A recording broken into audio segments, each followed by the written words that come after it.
Пожелтевшие письма, выцветшие фотографии, пропитанные слезами и болью простых парней и девушек. В годы Великой Отечественной Северная Осетия отправила на фронт около 90 тысяч человек. Более половины из них не вернулись. Сегодня потомки героев стараются сохранить память о тех, кого уже нет в живых. Фотографии своих близких героев Великой Отечественной войны 9 мая пронесут сотни человек. На сегодняшний день о своем желании участвовать в акции «Бессмертный полк» во Владикавказе заявили уже 150 человек. В честь 70-летия Победы организаторы акции решили, что впереди колонны понесут портрет Иосифа Сталина. Для нас важно, чтобы этот портрет был в руках потомка, в руках наследника.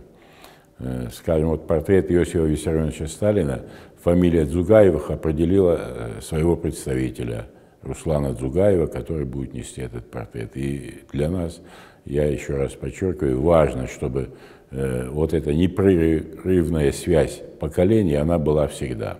Они, имеющие наибольшее право идти на параде, шли на этом параде, невзирая ни на что во все времена. Верховного главнокомандующего будут сопровождать 3 выдающихся полководца – Иса Аплиев, Георгий Хитагуров и Хаджи Умар Мамсуров. Следом за ними пронесут фотографии 79 героев Советского Союза и 12 полных кавалеров Ордена Славы. Все желающие примкнуть к бессмертному полку и пронести портрет своего предка должны пройти регистрацию. Для этого необходимо связаться с Центром патриотического воспитания молодежи по номеру 70-2036. Необходимо будет указать данные того, кто непосредственно примет участие в параде, и краткую информацию о ветеране. В целях безопасности регистрация участников завершится 30 апреля в 18:00. Желательно, чтобы зарегистрировавшиеся имели представление в том, как нужно участвовать в этой акции. Сейчас я покажу вам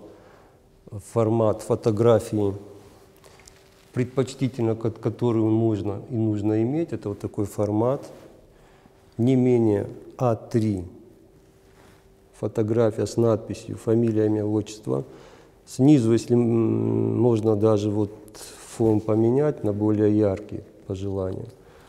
Указано звание, где служил, место службы и какие-то заслуги. Может быть, кавалер каких-то орденов. В этом году Всероссийская акция памяти «Бессмертный полк» в день 70-летия Победы в Великой Отечественной войне пройдет более чем в 800 городах и поселках России и еще 11 странах мира. Впервые «Бессмертный полк» прошагает по Красной площади. Также в первый раз акция пройдет в Норвегии и Северной Америке. Фатима Дзываева, Олег Рамонов, Осетия ТВ.